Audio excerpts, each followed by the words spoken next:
et le dernier notaire également nommé par le gouvernement français. Après, à partir de Jacqueline Calvé, ça a été nommé par la Nouvelle-Calédonie, en fait.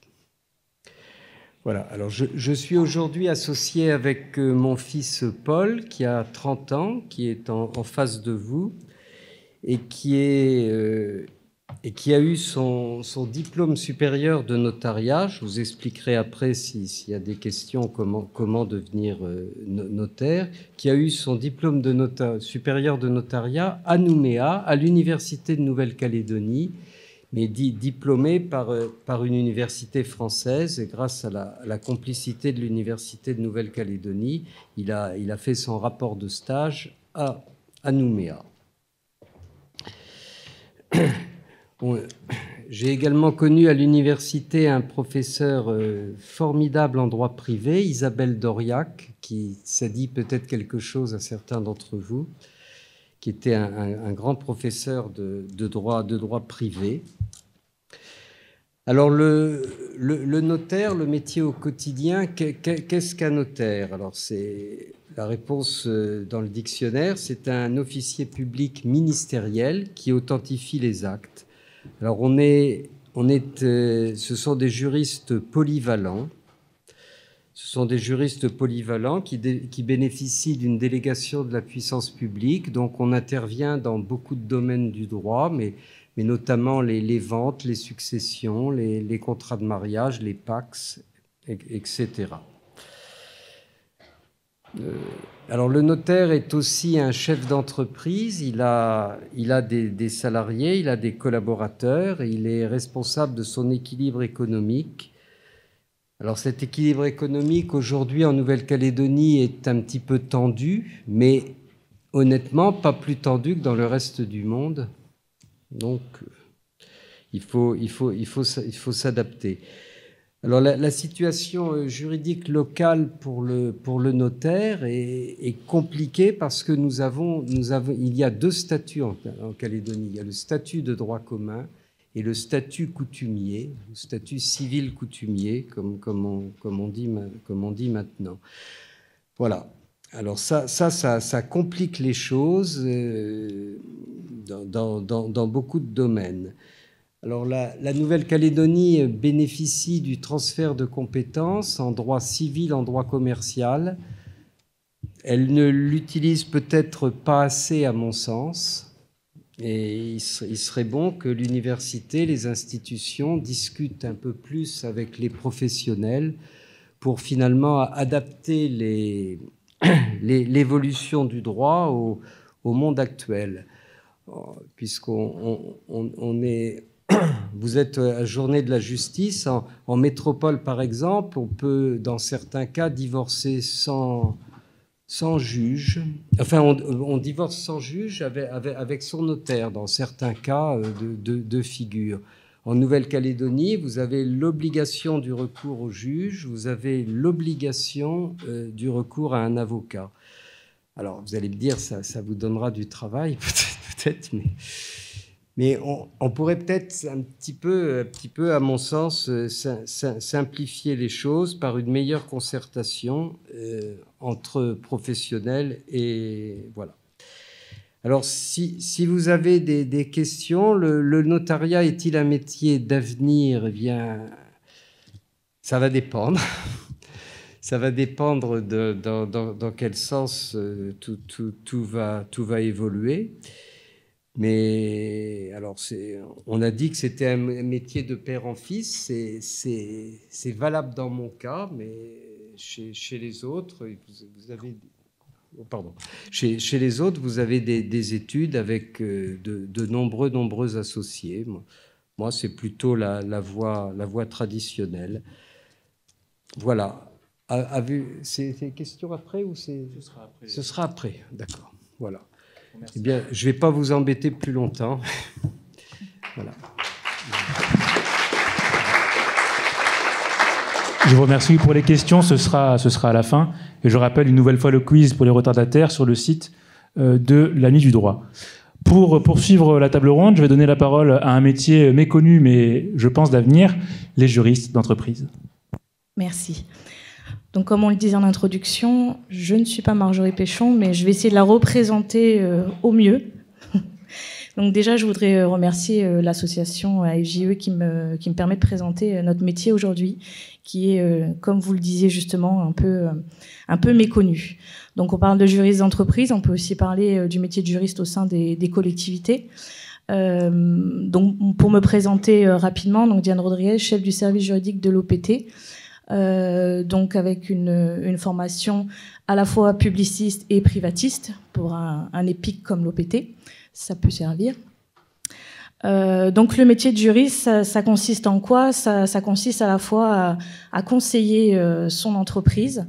Ça consiste également à l'épauler du coup dans toutes les décisions à prendre, à participer à tout ce qui est gouvernance, donc que ce soit conseil d'administration ou d'autres commissions lorsqu'il y en a. Du coup, la particularité du métier, c'est qu'on a, contrairement aux avocats, un seul client, c'est donc notre employeur, dont on doit défendre au mieux les intérêts. Aujourd'hui, la complexité de notre métier, c'est qu'on doit faire face à de nombreuses réglementations qui s'entrecroisent. Et alors, vous le savez bien, surtout pour les étudiants, qu'en Nouvelle-Calédonie, on a en plus une particularité locale avec des textes applicables, non applicables. Donc ça contribue en tout cas à la difficulté de notre métier, enfin en tout cas de tout métier du droit en Nouvelle-Calédonie. Ensuite, ce qu'il faut au niveau de ce métier, c'est d'avoir, en termes de formation initiale, parce qu'on n'en a pas nécessairement parlé, c'est d'avoir un minimum, un master 2, c'est pour nous le minimum. Et c'est un peu, je pense aussi, ce qui manque parfois au sein de l'université, c'est comment dire, cet attrait du métier, parce qu'il est souvent, quand on est étudiant en droit, ce qu'on veut, c'est devenir avocat en droit d'affaires principalement. Enfin, c'est souvent ce que j'entends, puisque je suis vacataire aussi à l'université, donc c'est souvent ce que j'entends.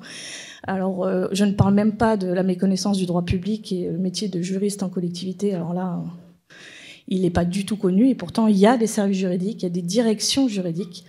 Et d'ailleurs, aujourd'hui, ce qu'il faut bien reconnaître à ce métier, c'est que on est devenu un incontournable au sein de nos entreprises. En fait, toutes les décisions ne peuvent plus se passer de la fonction juridique. Et je voudrais juste dire un dernier petit mot sur la partie contentieuse.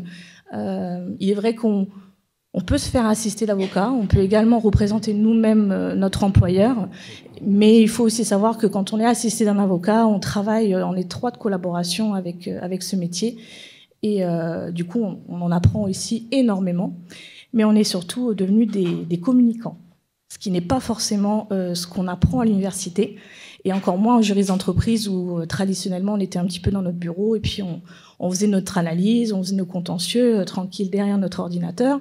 Au jour d'aujourd'hui, on est amené à être beaucoup plus mis en avant, à beaucoup plus communiquer, et du coup on a dû apprendre à développer cette fonction qui n'est pas forcément dans nos cordes, en tout cas au départ. Voilà. Juste pour... Pardon, j'étais un peu rapide. Vu que vous avez un petit peu de temps, juste pour poursuivre votre réflexion et la présentation, quel est votre quotidien, une journée type du juriste d'entreprise ? Les questions viendront après, c'est pour prolonger le propos. Ah d'accord, je ne pensais pas que j'avais autant de temps, du coup je ne me suis pas chronométrée. Donc, notre quotidien, alors je pense qu'on fonctionne un peu tous de la même façon. Aujourd'hui, tout fonctionne principalement par mail ou par voie dématérialisée. On reçoit une question, on est censé l'analyser. Alors il faut savoir qu'on est, je pense, souvent soumis également à l'urgence, donc on peut avoir la question par voie écrite, mais également par voie orale. Donc on peut avoir par exemple le directeur général qui débarque dans le bureau dès le matin et qui nous pose une question où forcément il faut une réponse rapidement. Au jour d'aujourd'hui, en tout cas, ce que je peux dire, c'est que l'ensemble de nos collègues ont conscience qu'on ne peut pas avoir une réponse toute faite à la minute. Parfois, c'est possible, mais ils ont bien maintenant conscience que ça demande forcément des recherches, ça demande forcément une analyse, et ça demande aussi parfois une prise de position, parce qu'on n'est pas... quand on a la chance du coup d'avoir plusieurs personnes avec qui on travaille, ce qui n'est pas toujours le cas dans une direction juridique, parfois on est très seul, mais du coup l'important c'est aussi de se en tout cas d'échanger avec nos collègues pour arriver à la meilleure solution et donc prendre en considération plusieurs intérêts, pas forcément que le droit. Aujourd'hui, on ne peut pas se contenter simplement de lire le droit. Donc, bon, en plus, certaines fois, il faut interpréter les textes. Alors, ce qui est compliqué dans notre métier, c'est toutes les conséquences qu'il peut y avoir derrière. Donc, forcément, on est obligé de prendre en considération des aspects qu'on ne prenait pas nécessairement en considération, et notamment des aspects de communication. C'est pour ça que je vous parlais tout à l'heure qu'on doit apprendre à communiquer. On doit aussi apprendre à communiquer correctement. Donc, une journée type, c'est une journée très chargée, une journée très stressante, mais on essaie la plupart du temps aussi de se conserver du temps de réflexion, parce que le métier de juriste et tout métier de droit suppose aussi qu'on ait le temps de se poser et de faire nos analyses, en tout cas de nous enfermer un peu dans notre bulle. Voilà. J'ai bien répondu, Alex, c'est bon. Je vous remercie. Je vais commencer par la droite, je vais vers ma gauche, et je vais demander... Oui, mais je reviendrai après vers l'UFC Que Choisir. Ne vous inquiétez pas, je ne vous oublie pas. Je vais vers la gauche. Monsieur le directeur du centre pénitentiaire, nous vous écoutons.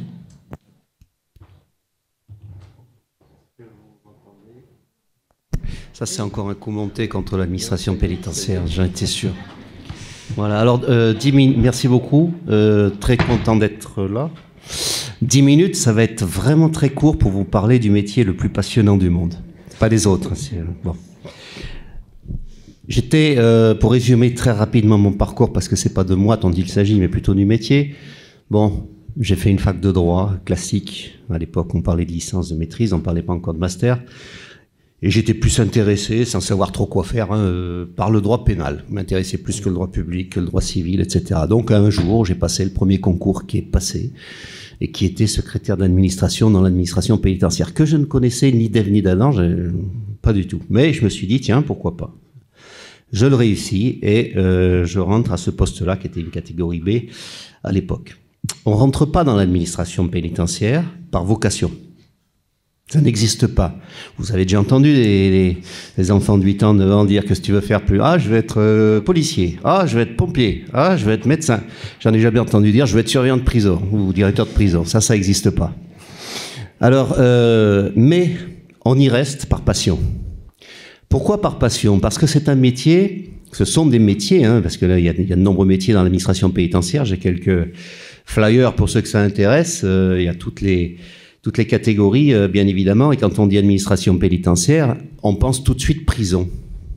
Or, la plupart des gens qui sont pris en charge par l'administration pénitentiaire le sont dans le milieu ouvert. Ce sont des probationnaires, ce sont des gens qui sont sous bracelet électronique, ce sont des gens qui ont des sursis, ce sont des gens qui ont des tiges, etc., etc. La plupart de ces gens-là, et ils sont bien plus nombreux que les personnes incarcérées. Donc, il y a un éventail de possibilités énorme. On y reste par passion parce qu'on touche dans ces professions-là, à tous les métiers. Un directeur d'établissement pénitentiaire, il s'intéresse à la santé. Il y a une unité sanitaire à l'intérieur, on discute avec les médecins, on regarde, on organise, on discute distribution de médicaments, on regarde les types de médicaments, etc. On s'intéresse à l'éducation nationale. Il y a des enseignants qui viennent à l'intérieur de la prison. On apprend tout un tas de choses sur les examens, les niveaux, la lutte contre l'illettrisme, etc., etc. On travaille avec les entreprises. On construit en prison, on rénove, on fait faire des chantiers quelquefois extrêmement importants. Donc il faut maîtriser après, mais on l'apprend par la suite. C'est pas, on vous le demande pas tout de suite. Ce que sont que les procédures de marché public, comment ça fonctionne, etc., etc. Tout cela est vraiment passionnant. On travaille avec le secteur associatif, on travaille avec le milieu judiciaire, bien évidemment. On est en contact permanent avec eux. Donc vous voyez que ça brosse véritablement plein de champs d'action. C'est pour ça que c'est passionnant. Après, il faut pouvoir être un vrai manager, un vrai chef d'orchestre. Parce que c'est ça, la prison, c'est un équilibre quotidien. Et cet équilibre, il faut savoir le faire fonctionner, il faut savoir activer les bons leviers au bon moment, tant au niveau des ressources humaines, parce que souvent on a quelquefois un peu plus de problèmes avec les personnels qu'avec les détenus, ça arrive, surtout en métropole, moi ici. Et il faut savamment orchestrer tout ça. Il faut respecter la détention pour ce qu'elle doit être. C'est-à-dire que, je le dis souvent, la détention, ça n'est que la privation de liberté, c'est-à-dire la privation d'aller et venir. Et croyez-moi, c'est pas facile. Vous avez vécu un confinement. En métropole, ils recommencent à le connaître. Ceux qui ont vécu la 14e ici peuvent peut-être le dire. C'est pas si facile que ça, d'être 14 jours enfermé dans une chambre et d'avoir 1 heure de promenade. Tiens, promenade, même terme qu'employé en prison. La promenade, allez-y. Mais là, il n'y a pas de refus de réintégration de promenade, par contre. En général, ça se passe bien. Voilà, on touche à tout. Et c'est ça qui fait effectivement l'intérêt de ce métier-là. Après, on peut travailler dans des établissements pénitentiaires. On peut travailler dans des directions interrégionales, avec des missions un peu plus administratives, quoique. On peut travailler à l'administration centrale à Paris. Et puis, vous pouvez travailler, ce que j'évoquais tout à l'instant, dans le milieu ouvert, notamment sur les personnels d'insertion et de probation, qui, eux, fonctionnent à la fois en milieu fermé, mais surtout en milieu ouvert. Et là, vous avez également tous les concours possibles, hein, de catégorie C à catégorie A, aujourd'hui, avec les niveaux de diplôme équivalents assez classiques, hein, dans la fonction publique. Et derrière, tout ça, ça fait une chaîne pénale. La prison cherche aujourd'hui à se faire connaître. La prison, vous savez, c'est un élément fondamental de la société. Et le rejet des prisons, l'exclusion des prisons, ça fait mal parce que quelque part, l'intérêt de la société, c'est de faire en sorte que les gens ressortent avec un certain nombre d'atouts pour essayer de se réinsérer, essayer de se rééquilibrer, de se restructurer derrière. Et tout ça, c'est pas facile. On a une obligation de moyens, on doit proposer un certain nombre de choses, mais on n'a pas d'obligation de résultat et on peut pas l'avoir. Après, il y a la volonté particulière de la personne qui fait que ça va être l'élément déclencheur qui va faire en sorte que la personne va comprendre un certain nombre de choses, va pouvoir se réaliser, etc. Il y a des tas d'activités en prison qu'on peut même pas imaginer ou que vous ne pouvez même pas vous imaginer. On va faire dans peu de temps, par exemple, un concert, une représentation de choristes détenus à l'intérieur de l'établissement. Et nous avons choisi comme public, au lieu d'avoir des officiels classiques qui viennent, etc., de faire venir les familles des détenus qui vont faire cette représentation. Tout ça pour créer un lien extrêmement fort, un lien familial, un lien de restructuration et un lien de fierté. Parce que ce qui manque bien souvent aux personnes détenues, c'est l'idée qu'elles peuvent faire quelque chose de bien, qu'elles peuvent créer quelque chose.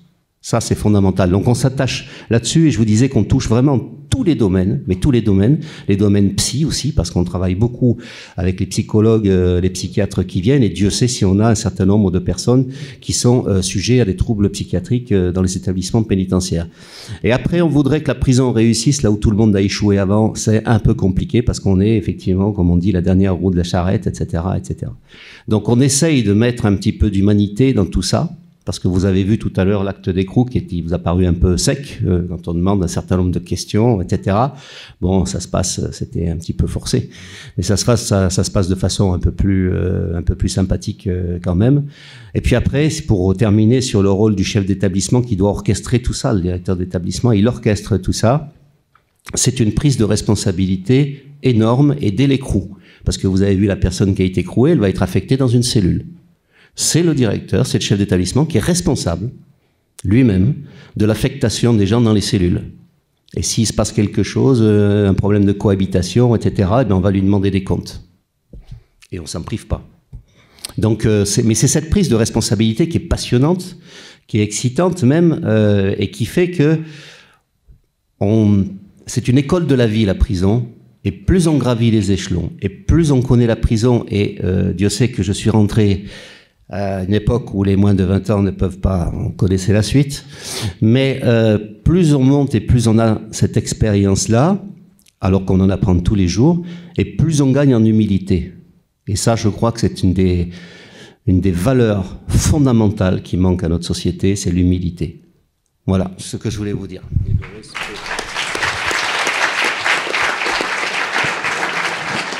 Alors, merci beaucoup pour cette présentation passionnante. Vous savez que les étudiants en droit, en règle générale, s'arrêtent à Beccaria ou à surveiller et punir. Donc là, on est revenu au secteur pénitentiaire.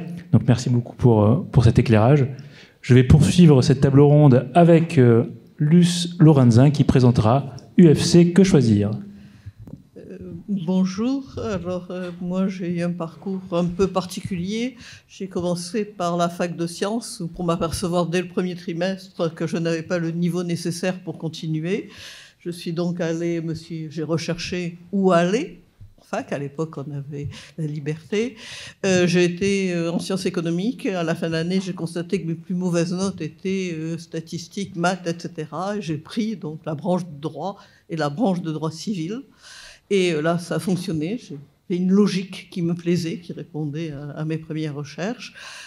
À l'époque, je suis encore plus ancienne que le directeur, nous avions une licence en 4 ans. J'ai poursuivi en ce qu'on appelait à ce moment-là des diplômes d'études supérieures en droit privé et en droit pénal spécial. 68 est arrivé par là, je me suis retrouvée assistante de fac l'année suivante en criminologie et droit pénal et droit pénitentiaire, très curieusement. Et après, je suis venue en Calédonie. Alors là, j'ai travaillé 2 ans chez un notaire. Puis, je suis rentrée dans l'administration territoriale. Une première expérience à ce qu'on appelait à l'époque l'inspection du travail et des lois sociales, où j'étais en tutelle de ce qui s'appelait déjà la CAFAT. Là, ça n'a pas changé comme nom. Puis, je me suis retrouvée dans un service qui était d'études de législation et du contentieux, donc où on voyait énormément de choses, avec à l'époque assez peu de réglementation et quelque chose de passionnant, essayer de trouver où était la logique, quelle était la bonne solution, avec un très bon chef de service qui disait un bon juriste n'est pas celui qui soulève les problèmes, c'est celui qui apporte la solution. Et c'est pas toujours facile. Alors ensuite, j'ai continué tout le temps dans l'administration. Et j'ai fini comme, à la province sud comme secrétaire générale adjointe à l'époque. Et ensuite, je me dis, qu'est-ce que je vais faire? J'aimais le droit, donc j'ai été voir des amis qui étaient à l'UFC Que Choisir en disant, si vous avez besoin d'un juriste, je veux bien faire cela, quelque chose. Alors comme d'habitude, quand on rentre dans une association, vous dites, je veux bien passer 4 heures par semaine dans l'association. Et après, vous vous retrouvez un peu plus chargé, un peu plus chargé. Tu ne veux pas aller rentrer au bureau, etc. Et à la fin, vous devenez donc président d'une association dont vous vous demandez si vous ne dépassez pas largement les 169 heures par mois pour vous en occuper, non seulement sur des problèmes de droit, mais des problèmes de relations. Comment diriger les bénévoles et peu à peu aussi aller au-delà d'un conseil juridique pour réfléchir à comment évolue le droit. Parce que l'UFC, son but au départ, c'était ce qu'on appelle une association locale, était de donner des conseils pratiques, des conseils de tous les jours aux gens qui se posent des questions. Les gens ont souvent l'impression que le droit ne les intéresse pas. Or, on fait sans arrêt des contrats. Acheter un pain, c'est faire un contrat de vente.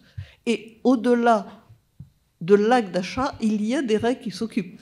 Si vous achetez un objet qui ne fonctionne pas, qu'est-ce qui va se passer? Si l'objet que vous achetez fonctionne de manière défectueuse et que vous êtes blessé, qu'est-ce qui va se passer? Donc un acte tout simple est encadré par un grand nombre de dispositions. Un commerçant, outre la fourniture d'un objet, vous doit une obligation de sécurité. Il vous doit une garantie de conformité. Il y a donc beaucoup de règles et les gens se posent quand un problème ne va pas.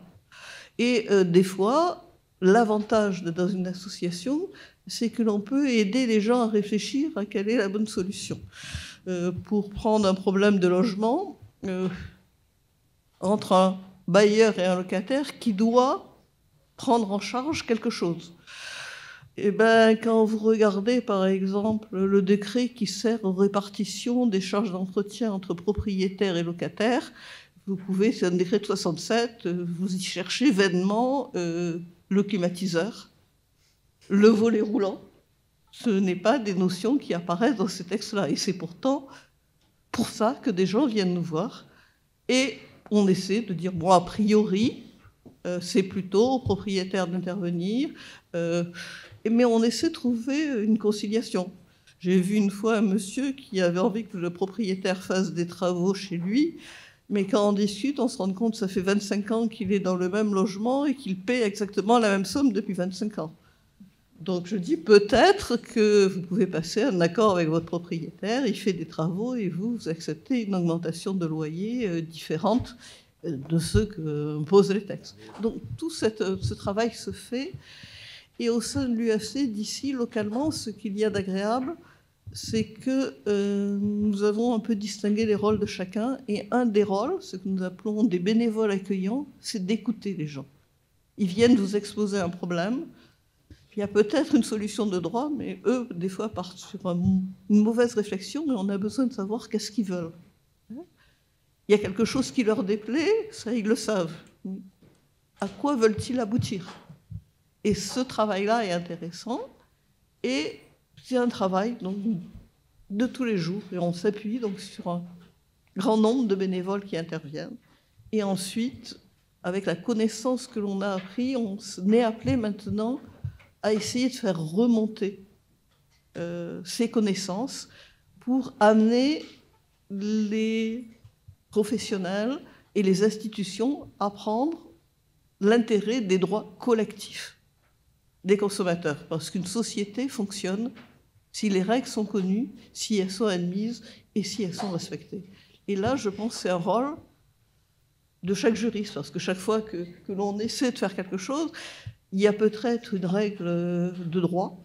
Quand je travaillais dans l'administration, j'avais envie souvent de dire que l'administration a souvent un canon pour tuer une mouche. On a des pouvoirs très puissants, mais disproportionnés par rapport à ce que l'on vend. Mais c'est peut-être bien des fois de dire, bon, là j'ai le canon, et maintenant, qu'est-ce que vous me proposez pour éviter de le sortir? Et c'est comme ça. Une société fonctionne quand tout le monde cherche une solution. En droit local, en Calédonie, on dit le consensus, et c'est, pour moi, ce que doit amener le droit. Il y a une règle, on sait qu'il doit être protégé, et il faut trouver un consensus.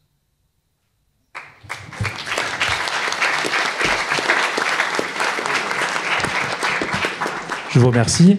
UFC Que Choisir est très utile en Calédonie, d'autant plus que le droit ici est très complexe. Le droit de la consommation, c'est un droit qui est de compétences locales, mais pas tellement, on n'y comprend pas grand-chose, il y a une délibération, mais qui n'est pas très claire. Donc heureusement que quelquefois, on peut joindre UFC Que Choisir pour être un petit peu éclairé. Nous vous remercions.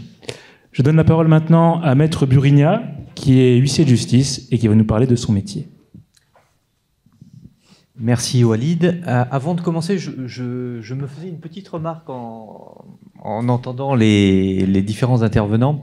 C'est vrai qu'on se rend compte que les métiers du droit ont beaucoup de passerelles entre eux et beaucoup de points communs. Et c'est vrai que vous tous et toutes qui êtes étudiants en droit, c'est quelque chose de très intéressant à savoir, que quand vous faites du droit, ça vous ouvre des portes sur des métiers qui peuvent être très divers. Et également, ça peut vous donner des passerelles dans une carrière avec la possibilité d'exercer des métiers différents. Et c'est vrai que je vais vous parler un petit peu, avant de parler de mon quotidien, je vais vous parler un petit peu de mon parcours. Et vous verrez qu'on retrouve certaines des choses dont on parlait, Luce. Je me retrouve aussi dans certaines choses qu'a dit mon collègue de gauche de l'administration pénitentiaire.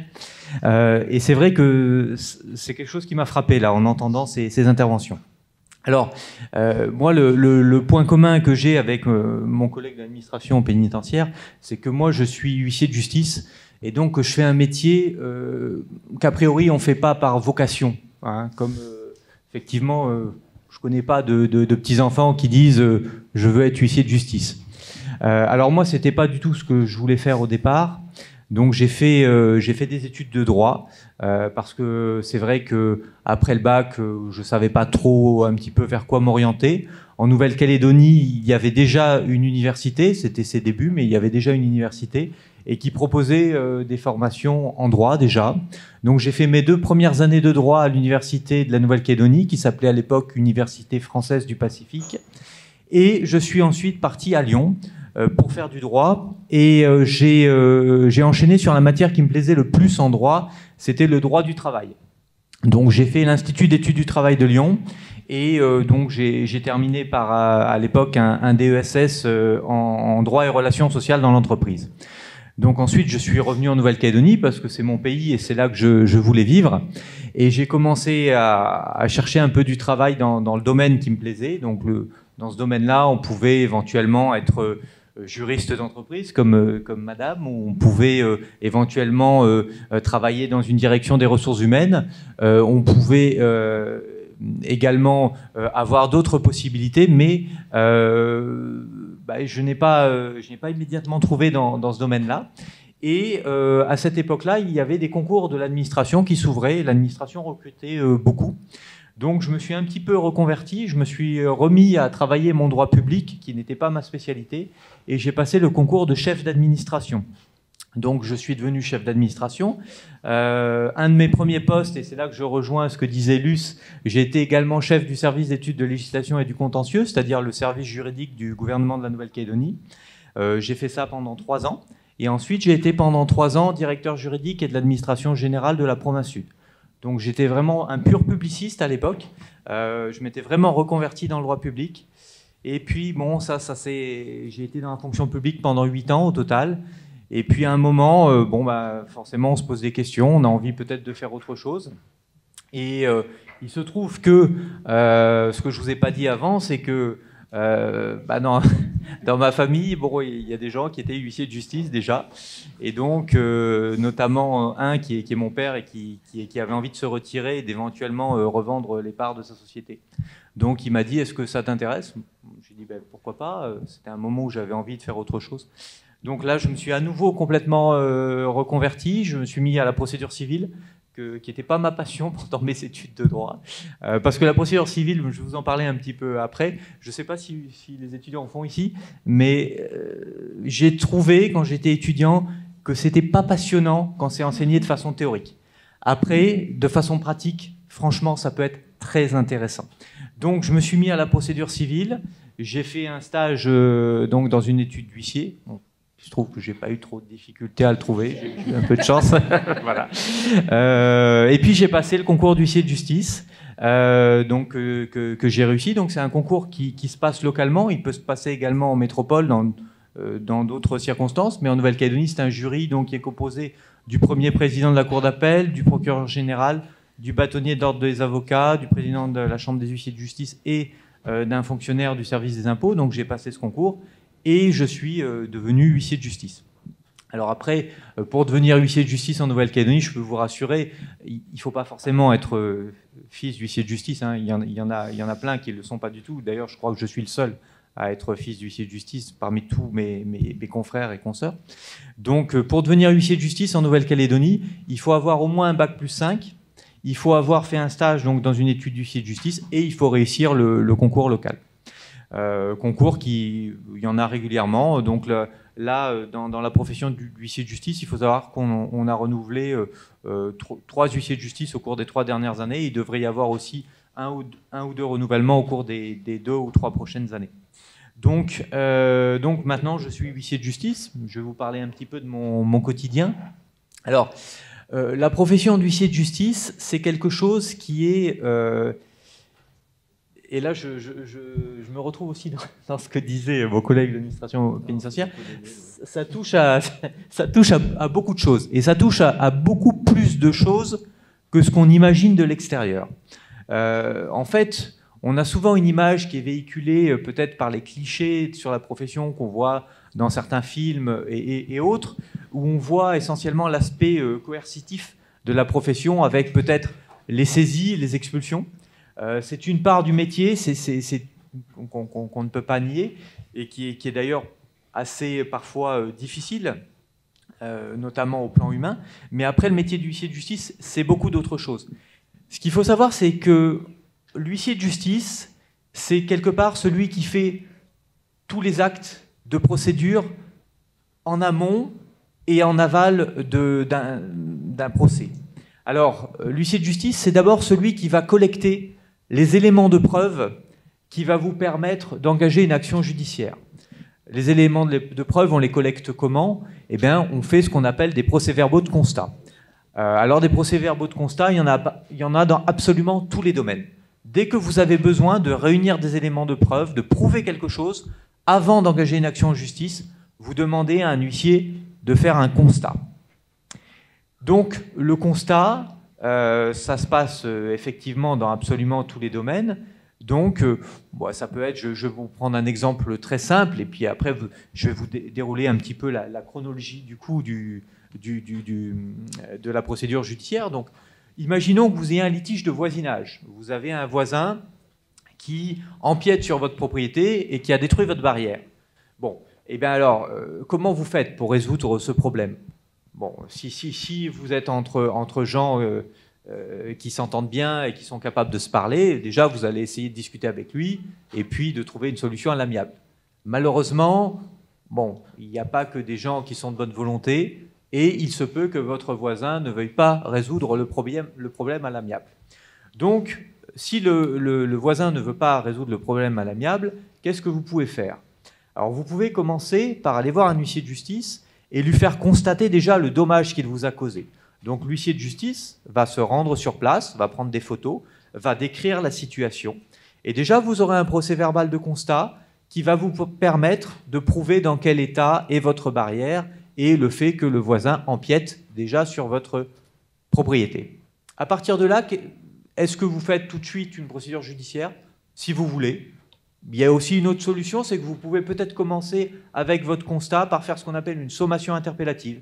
C'est-à-dire demander à l'huissier, sur la base des éléments qu'il a constatés, de faire sommation à votre voisin de faire cesser ce trouble. C'est-à-dire éventuellement de remettre en état la barrière ou de réparer les dommages qu'il a causés sur votre propriété. Donc là, parfois, l'action de l'huissier de justice fait que votre voisin va réagir. Parce que quand on voit qu'il y a un huissier de justice qui est sur le dossier, on se dit que bon, ça commence à devenir sérieux, il vaut mieux commencer à réagir. Peut-être que votre voisin ne va pas réagir. Si votre voisin ne réagit pas, là, vous allez engager une action judiciaire et vous allez engager une procédure contre votre voisin. Donc, pour faire cette procédure, vous prenez le constat que vous avez fait, l'huissier de justice, vous prenez éventuellement cette sommation interpellative dans laquelle vous aurez déjà des éléments de réponse de votre voisin qui peuvent l'engager devant la juridiction, et vous allez donner tout ça à un avocat. Et donc, l'avocat, ce qu'il va faire, c'est qu'il va rédiger ce qu'on appelle une requête introductive d'instance ou une assignation, selon le type de juridiction. Et donc ça, l'avocat, il va demander à l'huissier de justice de la signifier. Pourquoi il doit demander ça à un huissier de justice? Parce que pour que la personne qui est en face de vous puisse avoir un procès équitable, il faut qu'il puisse faire valoir ses droits et savoir exactement ce qu'on lui reproche. Donc l'huissier de justice va être chargé de trouver votre adversaire. Donc il va aller chez lui, mais peut-être qu'il ne sera pas chez lui, donc il va essayer de le trouver par tous les moyens. Ça, c'est la mission de l'huissier de justice. Et donc, c'est l'huissier de justice qui va lui remettre cette assignation devant la juridiction. Donc ensuite, le procès se déroule. Donc là, ce sont les actes des avocats, hein, donc les actions des avocats qui vont échanger entre eux leurs conclusions et qui vont vous défendre devant la juridiction. Et puis, une fois que la juridiction va trancher, il va y avoir ce qu'on appelle, selon le type de décision, soit une ordonnance, soit un jugement, soit un arrêt si vous êtes en appel. Et donc cette décision, qu'est-ce qu'elle va dire? Cette décision, elle va décider de qui a gagné le procès. Donc qui a gagné le procès? Très généralement, ça va se résoudre par une indemnisation financière ou une obligation pour votre voisin de remettre en état la barrière, mais laquelle peut être également assortie d'une obligation financière qu'on appelle une astreinte. Mais une fois que vous avez cette décision, ce jugement, souvent, on a l'impression que la partie un petit peu noble s'arrête là. Vous avez cette décision, mais cette décision, elle est bien jolie, mais c'est simplement un papier avec une décision qui vous dit que vous avez gagné.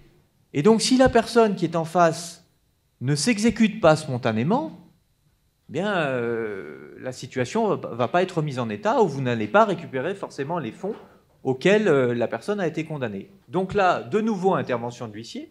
C'est pour ça que je disais que l'huissier, il intervient à la fois en amont du procès pour récupérer les preuves, pour réunir les preuves, et puis il intervient également en aval du procès pour faire ce qu'on appelle l'exécution. Depuis 1997, il y a une décision de la Cour européenne des droits de l'homme qui considère que l'exécution d'une décision de justice, c'est le corollaire absolument indispensable du droit à la justice qui est en droit d'exiger tout citoyen de son État. Donc, l'État doit garantir que les citoyens ont accès à une bonne exécution des décisions de justice. Et ça, pour exécuter une décision de justice, c'est la mission de l'huissier de justice. Donc, vous allez voir l'huissier de justice avec votre jugement, une fois qu'il est définitif, et vous lui demandez d'exécuter. Donc exécuter, qu'est-ce que ça veut dire? C'est que l'huissier de justice bénéficie de ce qu'on appelle de prérogatives de puissance publique pour obliger votre adversaire à exécuter la décision. Alors ces prérogatives, elles sont nombreuses. Notamment, ça peut être des saisies des comptes bancaires, saisies de biens qui appartiennent à votre adversaire, ou ça peut être carrément une exécution physique. C'est-à-dire, si votre adversaire empiétait sur votre terrain ou s'il occupait un terrain qui n'est pas le sien, il peut être expulsé de ce terrain. Et donc ça, c'est l'huissier qui doit aller le faire partir de ce terrain avec le concours de la force publique qui est accordé par l'État et donc les forces de police, un officier de police judiciaire qui accompagne l'huissier. Et donc, c'est l'huissier qui va faire exécuter cette décision. Donc vous voyez bien que le rôle de l'huissier, c'est un rôle qui est à toutes les stades de la procédure judiciaire, de l'amont avec le recueil des premiers éléments de preuve jusqu'au bout de la procédure avec l'exécution et la fin de cette procédure. J'ai peut-être été un peu long, Walid. Je vais peut-être laisser la place voilà, à Aurélie.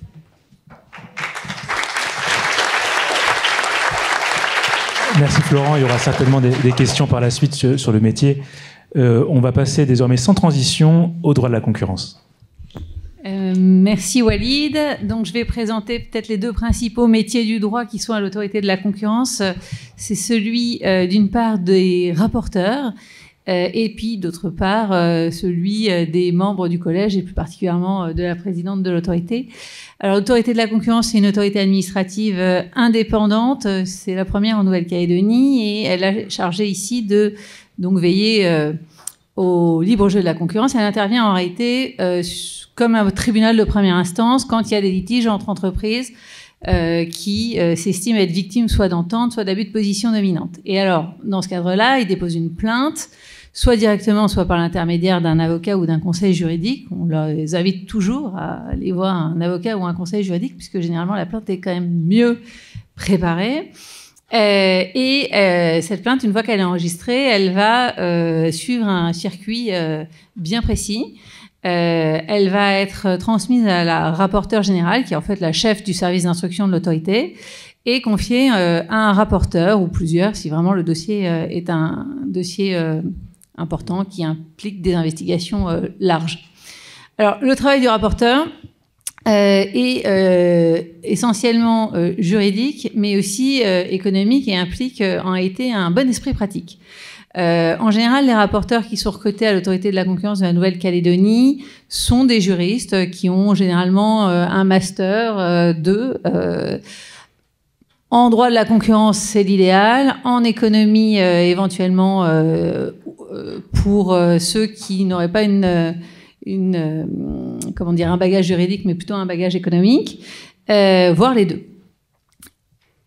On recrute également des rapporteurs qui ont passé des concours administratifs. Je pense par exemple à ceux qui ont passé les concours de la DGCCRF, la concurrence et la répression des fraudes, qui est un concours national qui est ouvert aussi aux Calédoniens, qui est un concours d'inspecteurs de catégorie A et qui sont formés à l'École nationale de la concurrence et de la répression des fraudes et qui peuvent travailler donc soit au ministère des Finances, à la Direction générale de la concurrence et des fraudes, soit en direct, donc dans les régions, soit aussi à l'autorité de la concurrence de métropole, mais aussi en Nouvelle-Calédonie ou même en Polynésie.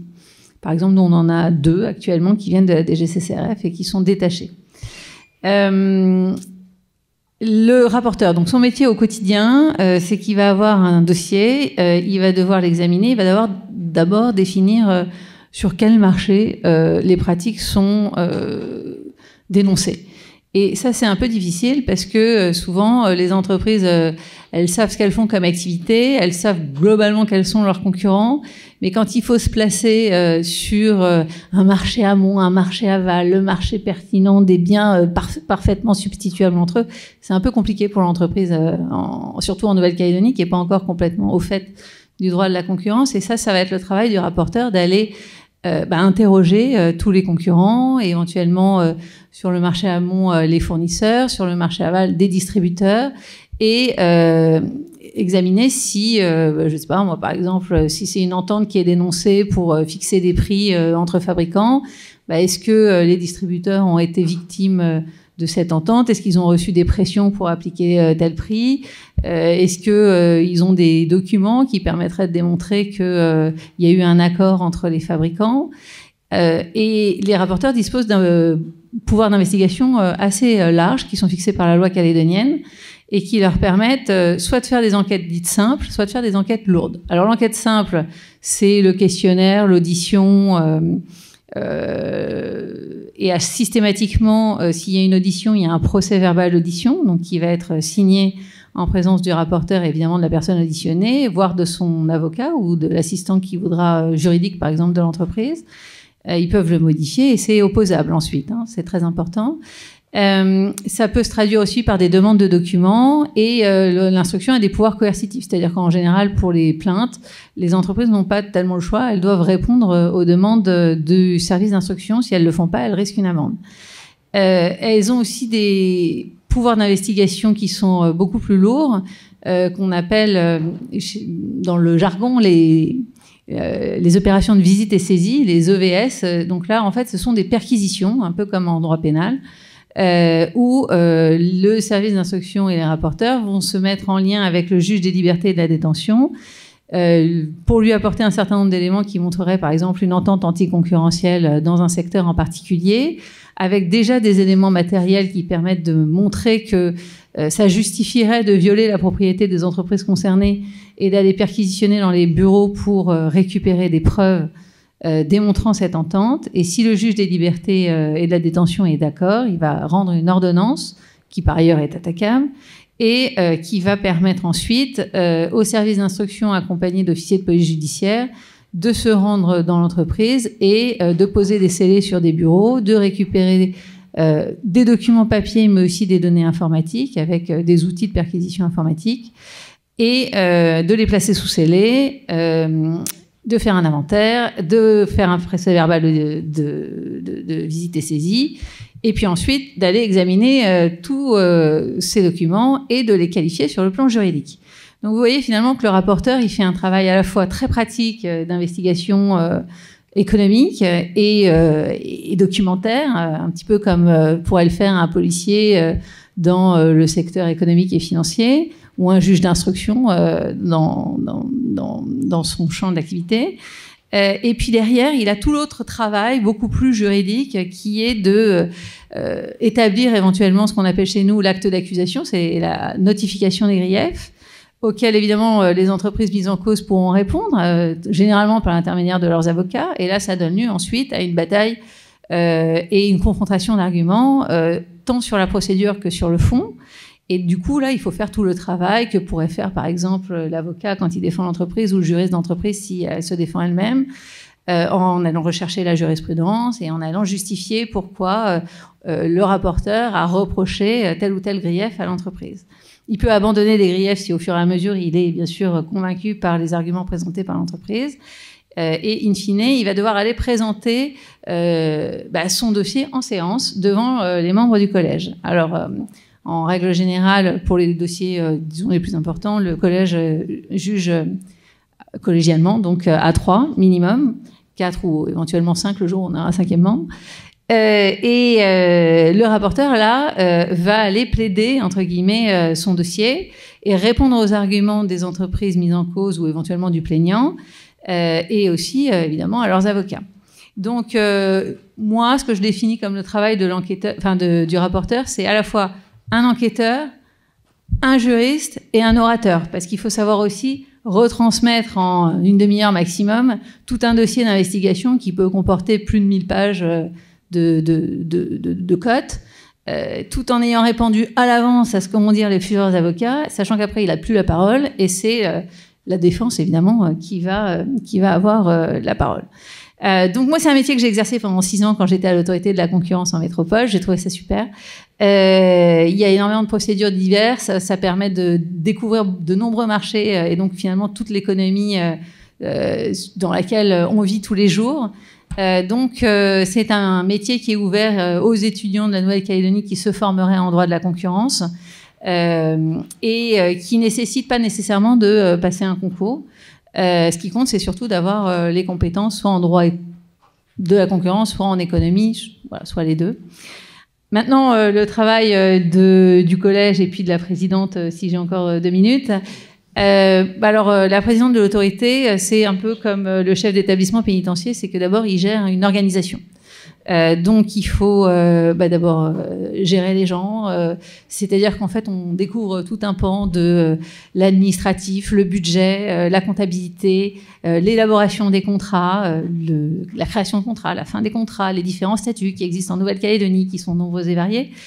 Évidemment, les ressources humaines et donc les relations humaines au sein de l'organisation, qui ne sont pas toujours faciles, parce que les contraintes sont diverses et variées. Et donc, c'est un vrai travail de management, d'une part, dans une organisation un peu spécifique, puisque en réalité, vous n'avez pas d'autorité hiérarchique sur les rapporteurs, parce que c'est la rapporteure générale qui pilote les rapporteurs, et le collège et donc la présidente aussi est indépendante de la façon dont l'instruction est menée, pour préserver le principe de séparation entre l'instruction d'une part et le jugement d'autre part quand on intervient en contentieux, c'est-à-dire comme un tribunal de première instance. Et donc moi, mon travail et ma journée au quotidien, je vais d'abord prendre un café, ce qui me permet de discuter en général avec la plupart des gens de l'autorité, puisqu'on n'est pas très nombreux, on est 12, plus moi. Ensuite me renseigner sur en général, je sais que s'il y a une séance qui va avoir lieu ou s'il y a un dossier qui arrive en séance bientôt, donc de me plonger directement dans les pièces du dossier pour avoir en fait ma propre appréciation du dossier par rapport à celle du service d'instruction, et puis pouvoir aussi la confronter ensuite avec celle des autres membres du collège quand on va devoir examiner le dossier. Ça implique aussi de se poser des questions tortueuses sur le droit applicable, la manière de l'interpréter. Les textes calédoniens ne sont pas toujours hyper clairs et parfois on est, en tant que membre du collège, toujours obligé de trancher. Et le risque, évidemment, c'est qu'il y ait un recours en appel ou en cassation et d'être éventuellement annulé par la Cour d'appel ou cassé pour la Cour d'appel par la Cour de cassation. Donc ça, c'est quelque chose qu'il faut assumer. On essaye de faire notre travail de manière la plus objective possible. Il y a, dans la plupart des cas, pas tellement de doutes sur la plupart de nos décisions, mais c'est vrai qu'il y a des décisions qui sont toujours un peu plus touchy que les autres. Et on attend souvent aussi le jugement d'appel pour savoir comment interpréter le droit. On a eu très récemment le sujet avec la question du champ du monopole de l'OPT en particulier, mais c'était un dossier vraiment passionnant parce que ça posait justement toute la question de savoir comment on interprète finalement le droit qui est écrit, sachant que dans la pratique, il y a des concurrents qui se présentent et qui pourraient rentrer. Et la question, c'était de savoir est-ce qu'il y avait un monopole légal ou pas de l'OPT. Et c'était pas écrit vraiment très clairement. Les arguments étaient dans un sens et dans un autre. On a tranché dans un sens. On n'a pas été suivi par la Cour d'appel. On ne sait pas ce que ça donnera par la suite. Mais voilà, c'est aussi une responsabilité qu'on prend quand on est membre du collège et qu'il faut assumer. En tout cas, c'est un métier super aussi. Et il n'a pas non plus besoin de concours. Par contre, en Nouvelle-Calédonie, il faut respecter des conditions d'incompatibilité. Vous ne pouvez pas être, pour être membre du collège, ni dans une entreprise calédonienne, sauf si vous l'avez quitté depuis au moins 3 ans. Vous ne pouvez pas non plus faire partie de l'administration calédonienne, quelle qu'elle soit. Donc, en fait, vous pouvez être soit fonctionnaire de l'État détaché en Nouvelle-Calédonie, soit éventuellement fonctionnaire de l'État déjà en Nouvelle-Calédonie, mais n'ayant aucun lien avec les entreprises ou le politique local, soit étranger. Voilà. Et ça, ces conditions d'incompatibilité sont là aussi pour garantir l'indépendance de l'autorité. Voilà.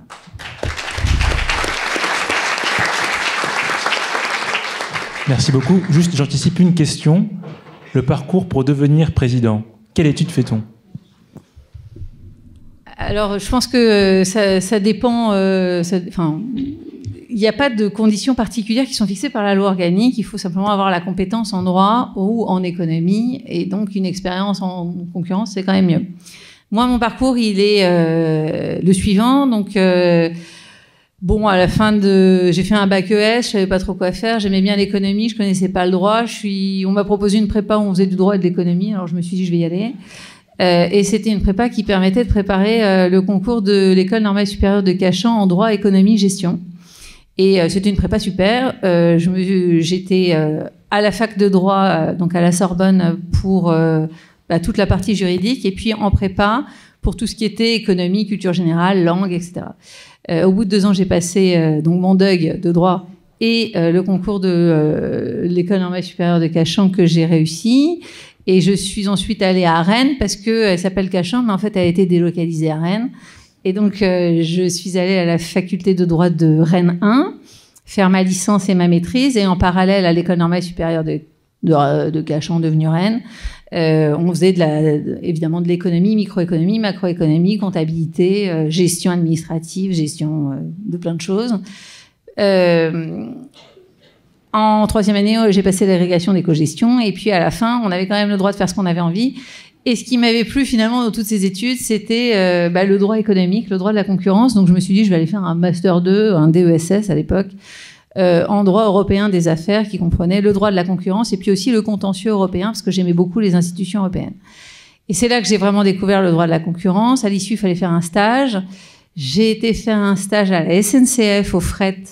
Et on était en pleine libéralisation du fret ferroviaire, donc c'était très intéressant de jouer, pour le coup, le rôle de juriste d'entreprise auprès du conseiller juridique du fret de la SNCF, qui était seul sur sa partie fret, et sur des sujets donc d'ouverture à la concurrence, qui était pour moi vraiment passionnant. Et du coup, j'ai aussi appris le droit du wagon. Comme quoi, en droit, il y a vraiment beaucoup de matières possibles. Et puis ensuite, j'ai été en cabinet d'avocat, parce qu'un peu comme tous les étudiants en droit, je me suis dit, je vais être avocate. Et ça m'a pas plu. Et finalement, j'ai adhéré à l'autorité de la concurrence.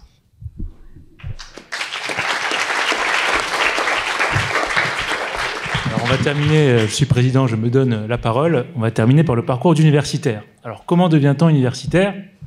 Il faut d'abord passer par un passage aride, qui est la thèse de doctorat, qui en droit passe en règle générale 4 ans, 5 ans, 6 ans, où on est un petit peu entre la bibliothèque et la maison, mais beaucoup en bibliothèque. Donc c'est un moment de solitude souvent, mais un moment de rencontre aussi. Moi, pour ma part, j'ai rencontré mon épouse, donc ça a été quand même un moment agréable. Par la suite, dès lors qu'on a fini sa thèse, on essaye de devenir maître de conférence. Il n'y a rien de garanti. Il faut passer un filtre qui s'appelle le Comité national des universités, qui est d'ailleurs en danger actuellement. Ça s'appelle le CNU, et le CNU valide ou non votre thèse. On va considérer que vous avez fait une thèse de bon niveau, qui mérite finalement d'avoir le statut de maître de conférence. Mais une fois acquis cette qualification à la maîtrise de conférence, le chemin n'est pas fini, il faut essayer d'être recruté par une faculté. Et là, il y a un concours qui se déroule. On appelle ça dans le jargon le Tour de France. Donc il faut essayer de candidater dans toutes les facultés et finir classé premier. Ici, c'est la prime au gagnant. Le second est out. Donc c'est une guerre, comme la concurrence, c'est une guerre académique qui s'annonce pour vous. Donc, en règle générale, vous prenez votre véhicule, le train. Donc là, c'est le Covid en France, donc ils sont en visioconférence. Mais sinon, c'est un parcours du combattant. Il faut faire des choix tranchés. Il y a des profils qui sont établis. Pour ma part, j'ai fait une thèse en droit de la concurrence, donc il fallait que je trouve un poste qui était plutôt fléché droit des affaires. Mais j'avais eu aussi le plaisir de donner des matières en droit civil et de faire des articles qui étaient un peu diversifiés, qui me permettaient de postuler à plusieurs postes. Donc déjà, lorsqu'on est doctorant, il faut être un petit peu stratégique pour essayer de s'ouvrir l'éventail et le champ des possibles. Une fois qu'on a obtenu donc ce poste-là, on est maître de conférence, et là on bascule de l'autre côté puisqu'on devient un référent. Donc le premier jour est un petit peu flippant puisqu'on se retrouve dans un amphi, les étudiants vous posent des questions plus ou moins saugrenues, plus ou moins pertinentes, et là il faut être vif. Donc c'est quelque chose qui est passionnant puisqu'on est toujours au contact des jeunes, des étudiants qui veulent avoir un métier. On a aussi un autre volet puisqu'on est enseignant et chercheur. Donc on a le volet de la recherche qui est aussi passionnant. En règle générale, on se spécialise dans notre domaine de thèse, mais après on peut avoir aussi l'appétence pour d'autres matières et se diriger vers d'autres champs disciplinaires. Et là donc le quotidien est de la lecture juridique, des ouvrages, et on essaie d'apporter aux connaissances juridiques, d'apporter un nouvel éclairage, d'apporter des solutions. On le fait avec plus ou moins de talent, on est plus ou moins lu, parfois par les magistrats, parfois non. Parfois on est suivi par les collègues, parfois non. Parfois par les étudiants, parfois non. Donc c'est quelque chose qui est assez aléatoire, mais passionnant. On a aussi la chance, lorsqu'on est universitaire, de pouvoir faire autre chose que l'université, selon les champs que l'on a, de spécialité. Alors moi, je suis par exemple spécialiste droit de la concurrence, et ça m'a conduit, par hasard, de manière hasardeuse, à intégrer une autorité. Donc, ce qui fait que j'ai un quotidien un petit peu double à l'université et aussi en institution. Donc là aussi, c'est passionnant puisqu'on a la possibilité de nourrir sa recherche par ce que l'on fait dans la pratique. Et on a accès à des dossiers, qui restent confidentiels bien sûr. On a accès à des dossiers, à des pièces qu'on n'aurait pas acquis en étant simplement maître de conférence.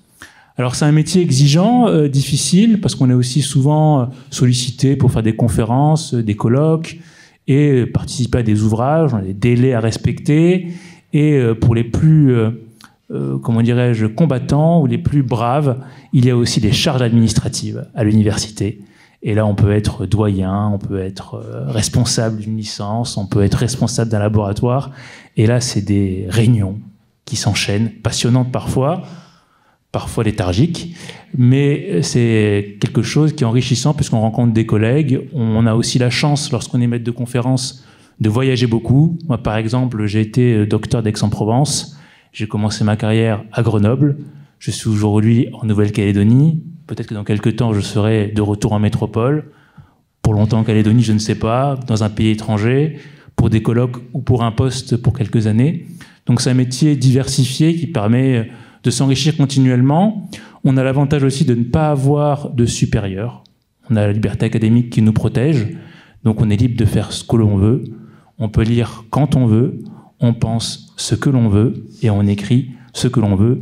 Et je crois que pour cela, c'est le plus beau métier du monde. Je vous remercie.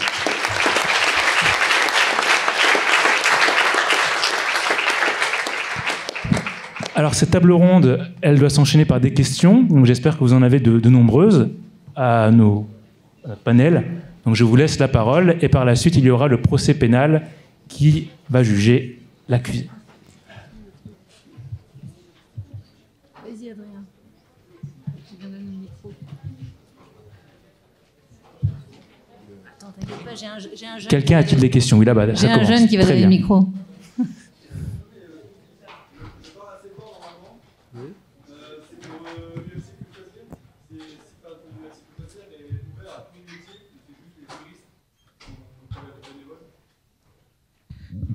Nous avons besoin de beaucoup de compétences. Nous aimerions avoir, par exemple, des comptables qui nous aideraient à lire les comptes de certaines sociétés, en particulier des délégataires de services publics.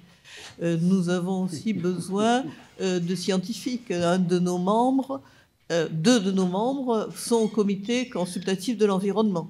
Et tous les deux étaient collègues à l'IRD, donc ont des compétences données.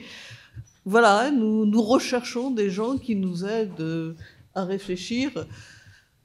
Ciné Citoyen a prévu mardi prochain, par exemple, un film sur l'énergie et nous demande ce que l'on sait, nous, ce que l'on a pu apprendre en assistant à des commissions, en étant interviewé par la commission de régulation d'énergie. Donc on a besoin de gens qui amènent tout leur savoir. Y a-t-il d'autres questions? Allez-y, profitez, c'est rare d'avoir ces personnes-là en direct, donc profitez pour poser des questions.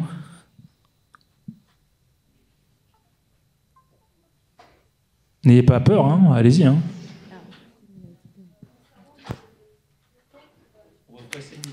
va vous passer le micro.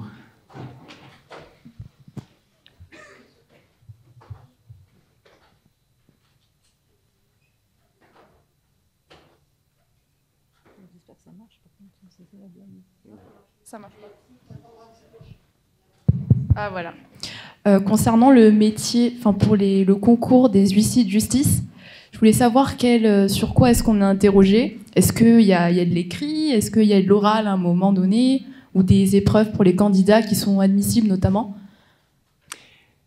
Tout à fait. Il y a effectivement un écrit et un oral. Donc il y a 3 grandes matières. Donc la première matière, c'est une dissertation juridique qui porte sur la procédure civile en Nouvelle-Calédonie. Alors là, il y a un petit élément de complexité, puisque comme ça a été dit à plusieurs reprises, en Nouvelle-Calédonie, on a un droit qui est un petit peu différent de celui de la métropole, et tout particulièrement en matière de procédure civile. La procédure civile, c'est une compétence de la Nouvelle-Calédonie depuis le début du 19e siècle, et du coup, les règles de procédure civile en Nouvelle-Calédonie sont très particulières. Donc, première épreuve, une dissertation sur la procédure civile en Nouvelle-Calédonie. Deuxième épreuve, c'est une épreuve pratique de rédaction d'actes d'huissier de justice. Donc là, vous avez en 4 heures à rédiger 4 ou 5 actes. Soit c'est des actes complètement différents, de procédures complètement différentes, soit c'est une procédure dans sa continuité. Par exemple, on a des procédures où on sait qu'il y a 6 ou 7 actes consécutifs à rédiger. Par exemple, la saisie arrêt des comptes bancaires, ça commence par un procès-verbal de saisie, dénonciation de procès-verbal, contre-dénonciation, etc. Donc ça, c'est la deuxième épreuve, une épreuve complètement pratique qui dure 4 heures. Et donc, ensuite, une fois que vous avez passé ces 2 épreuves, vous avez une épreuve orale devant le jury dont j'ai cité les membres tout à l'heure. Et donc là, cette épreuve porte sur l'ensemble du programme et également sur le statut des huissiers de justice en Nouvelle-Calédonie. Voilà, c'est 3 épreuves en fait. Voilà. Merci. D'autres questions ?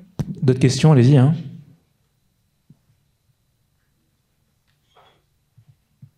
Pas de questions ?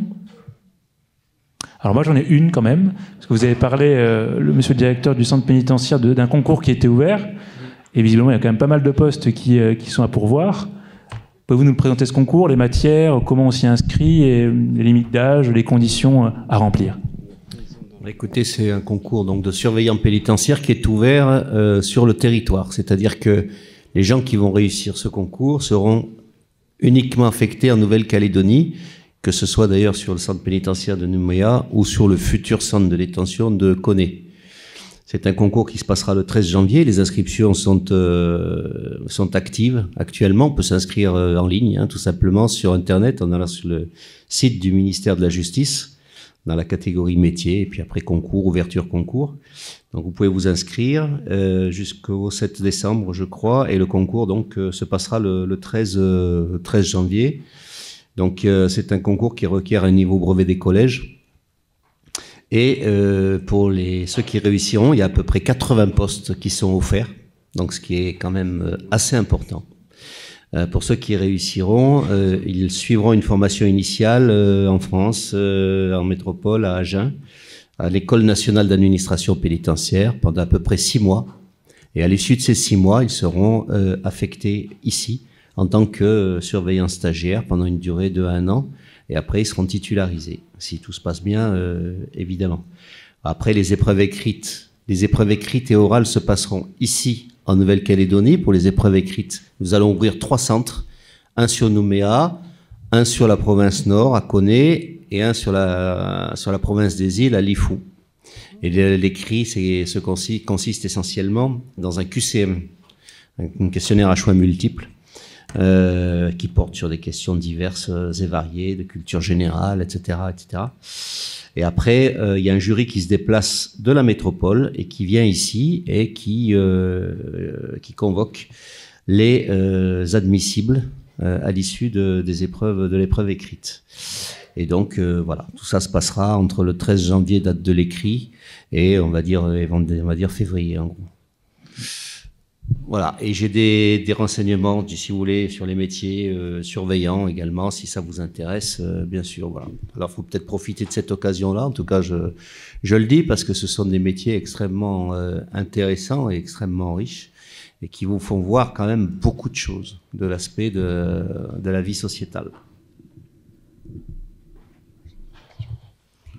Moi, j'ai une petite question. Est-ce que vous pouvez préciser aussi, pour les étudiants éventuellement, s'il y a des perspectives d'évolution de carrière une fois qu'on a passé ce concours ?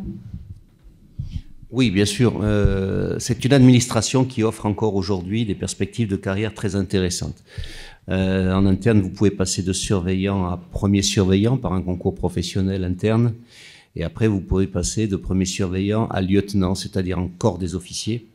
qui est d'ailleurs en train de se restructurer, puisqu'il y a un certain nombre d'officiers qui étaient catégorie B jusqu'à présent, qui vont passer en catégorie A, et qu'on va appeler des chefs de service pénitentiaire, des CSP. Et puis par concours interne, au bout de 4 ans d'ancienneté, de titularisation dans la fonction publique, vous savez que vous pouvez aussi passer le concours de directeur, le concours de directeur d'insertion et de probation, le concours de conseiller d'insertion et de probation. Donc vous avez un panel extrêmement important. Mais vous pouvez gravir aussi un certain nombre d'échelons par ce qu'on appelle les listes d'aptitudes, c'est-à-dire au choix, sans passer de concours. Chaque fois qu'il y a un concours qui est un concours externe qui est présenté, l'administration a l'obligation de réserver un certain quota justement à ces accessions professionnelles par ancienneté et par compétence. Donc c'est aussi une possibilité. Je connais beaucoup de gens qui ont même accédé jusqu'au grade de directeur par liste d'aptitudes interne. Voilà ce que je peux vous dire. Après, effectivement, vous avez des tas de possibilités dans cette administration. Il y en a qui se spécialisent dans les équipes d'intervention et de sécurité, ce qu'on appelle les ERIS en métropole. Il y en a qui préfèrent effectivement travailler plutôt sur le côté insertion. Enfin, il y a des tas de spécialités qu'on peut trouver à l'intérieur d'une prison, puisque une prison, c'est une ville. Hein. C'est une ville, c'est une micro-société en fait. Donc, on a tout, je crois. Est-ce que vous avez des questions? Toujours pas? Si? Ah, une question.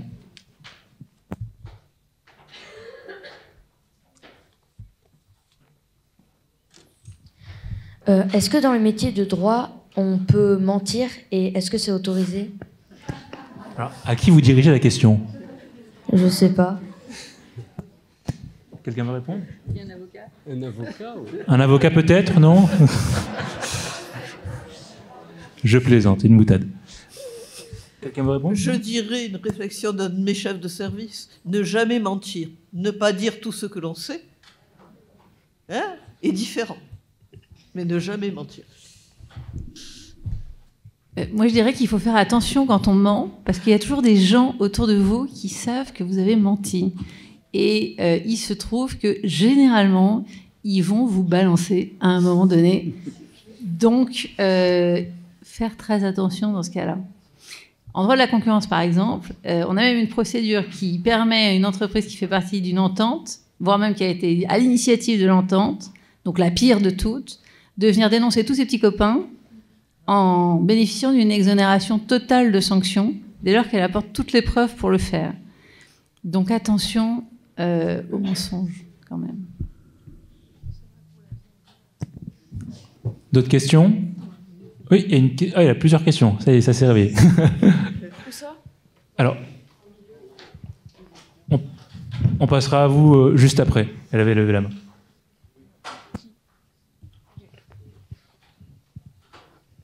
Merci. Bonjour. J'ai une question pour la présidente de l'autorité de la concurrence. Je ne sais pas si vous l'avez dit, mais est-ce que c'est possible d'assister aux audiences? Alors non, parce que les audiences ne sont pas publiques, c'est la loi qui le prévoit, c'est la même chose en métropole, probablement liée à la confidentialité des dossiers. Après, moi, je trouve que c'est une question qui devrait être ouverte, parce que je ne vois pas trop pourquoi, en fait, les séances ne sont pas publiques. Après tout, en droit pénal, c'est public, sauf s'il y a le huis clos. Voilà, moi, personnellement, je serais plutôt d'avis d'être ouverte à cette option-là. Ça supposerait quand même d'avoir une salle qui permette de recevoir du public, ce qui n'est pas le cas aujourd'hui. Il y avait une question plus bas. Plus bas. Oui, on arrive vers vous. Le jeune homme arrive.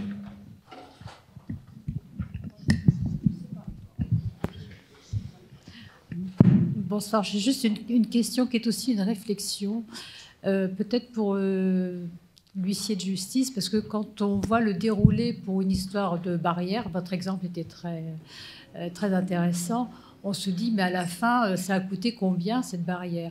Je vous dis ça parce que je suis accueillante à UFC, et c'est vrai que pour des petits litiges de voisinage, des choses comme ça, lorsqu'on dit aux personnes, quand on est dans une situation de blocage, et quand on envisage effectivement la solution contentieuse, tout de suite, c'est « Ah, mais ça va me coûter combien pour… voilà ». Donc les gens ne font très souvent pas valoir leurs droits parce qu'il y a une histoire financière. Je ne parle pas de ceux qui ont droit à l'aide judiciaire gratuite, mais des petits revenus, des moyens revenus, ça bloque tout de suite. Donc l'intérêt, c'est souvent ce qu'on va rechercher nous, c'est de trouver une conciliation ou du moins une médiation. Et je sais que actuellement, on va mettre, pour peut-être désengorger d'ailleurs les tribunaux, on va mettre l'appui sur la médiation avant d'en arriver effectivement au grand conflit. Donc ma question est-ce que vous, en tant qu'huissier de justice ou une autre personne dans le système, a ce rôle de médiateur de façon à ce que, avant d'en arriver à l'avocat, etc., est-ce qu'on peut favoriser? Et est-ce qu'en Calédonie, il y a des gens qui sont spécialisés aussi pour ce genre de solutions? Oui, alors tout à fait. Déjà, avant de répondre sur la médiation, je voudrais vous dire que, bon, on a cité un exemple tout à l'heure, litige de voisinage, mais il y a toutes sortes de contentieux, et le droit a prévu toute une série de réponses qu'il est parfois intéressant de creuser, le cas échéant en discutant avec un professionnel du droit, que ce soit un huissier, un avocat ou un autre professionnel du droit. Je pense par exemple au fait de, quand vous êtes sur un tout petit litige qui concerne des intérêts financiers qui sont assez peu importants, il faut savoir qu'il y a un certain nombre de procédures dérogatoires au droit commun, qui sont des procédures qui généralement peuvent coûter moins cher, et donc qu'il convient de privilégier quand on est sur des petits contentieux. Alors, ces procédures ne vont pas être ouvertes pour tous les contentieux, mais c'est intéressant de les connaître. Et puis pour ce qui concerne la médiation, alors bien sûr, même un huissier de justice va chercher d'abord une solution amiable, mais ce qu'il faut savoir, et alors je ne suis pas le mieux placé pour le dire, mais il y a des avocats qui sont pas loin, c'est vrai que la médiation, c'est un thème qui est en train d'être développé en Nouvelle-Calédonie, et je sais que lors de la dernière formation du barreau qui a été faite en fin d'année dernière, un des principaux thèmes de formation, c'était la médiation. Alors je ne sais pas si tout à l'heure un des avocats présents pourra vous répondre là-dessus, mais effectivement, il y a vraiment une volonté de développer la médiation en Nouvelle-Calédonie, et les avocats sont maintenant formés pour ça, et pas seulement pour le contentieux. Encore une question, ou je clôture? Plus de questions?